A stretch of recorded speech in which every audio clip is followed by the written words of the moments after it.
عزادارو اب اس منظر پہ حسین ماں کے سینے سے لگے، قیامت کا منظر بپا ہوا۔ اس منظر پہ جبریل امین آئے علی کے پاس اور آ کے کہتے ہیں اے علی، فاطمہ کے سینے سے حسین کو الگ کر لیجئے ورنہ قیامت آ جائے گی۔ کیا ہو گیا کہ اس منظر کو دیکھ کے جنت میں نبی گریہ کناں ہے، نبی کو روتا دیکھ کر کے صف انبیاء اور ملائکہ میں تلاطم برپا ہے۔ عزادارو یہ معجزہ ہے، یہ گھر معجزہ ہے۔ علی مرتضیٰ آگے بڑھے، حسین کا شانہ ہلایا، اے حسین ماں کے سینے سے الگ ہو جا۔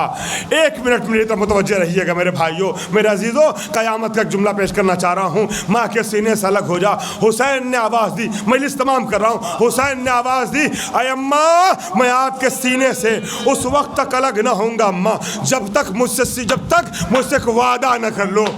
آواز سیدہ آئی، اے میرے لال بول کیا کہتا ہے؟ حسین نے کہا اماں مجھ سے وعدہ کیجئے جیسے آپ نے اپنے وقت آخر مجھے سینے سے لگایا ہے۔ اے اماں جب کربلا میں میرا وقت آخر ہوگا تو کربلا آؤ گی اماں؟ اللہ حسین سے زہرا نے وعدہ کیا بیٹا کربلا ضرور آؤں گی۔ اس واقعے کو 50 سال گزرے، حسین کربلا میں پشت فرس پہ ہیں، ذاکر پڑھتے ہیں، حسین ڈگمگا رہے ہیں۔ میرے بھائیوں حسین ڈگمگاتے نہیں ہیں، کبھی داہنی جانب کبھی بائیں جانب، کبھی آگے کبھی پیچھے، ایسا لگتا ہے جیسے کچھ تلاش کر رہے ہیں۔ جب کچھ نظر نہ آیا تو سم اسپا کے پاس سے آواز سیدہ آئی، اے میرے لال کیا دیکھتا ہے؟ تیری ماں گئی۔ ارے غضب ہو گیا، آگوش سیدہ تھی، شمر کا خنجر چلا ماں کی آگوش میں، بیٹا ذبح ہو گیا۔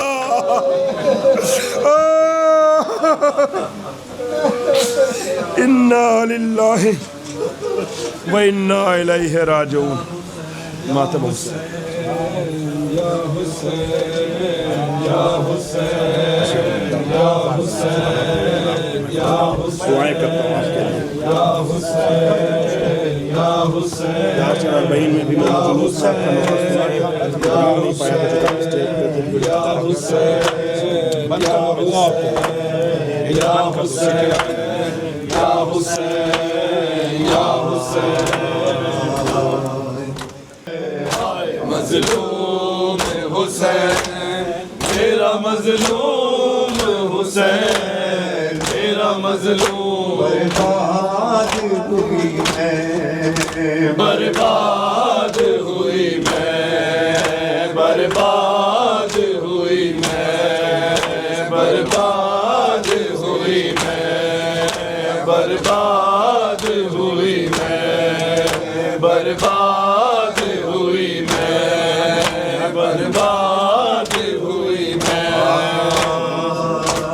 برباد ہوئی۔ محترم اللہ شبیب حسین صاحب نے بڑی عزت دی، اللہ آپ کی عزتوں میں اضافہ فرمائے۔ ایک بزر ایک مجلس میں جہاں ذاکرین و علماء جمع ہو بڑی بابرکت مجلس ہو جاتی ہے اور اس سے بڑا فیضیاب ہونے کا ہر مومن کو موقع بھی ملتا ہے۔ اللہ تعالیٰ کو توفیقات گزارو، آپ کا بڑا شکریہ۔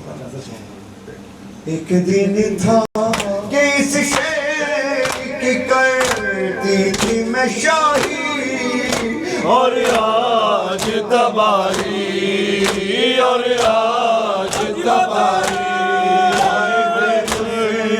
بڑا مور نبوت کا نگینہ برباد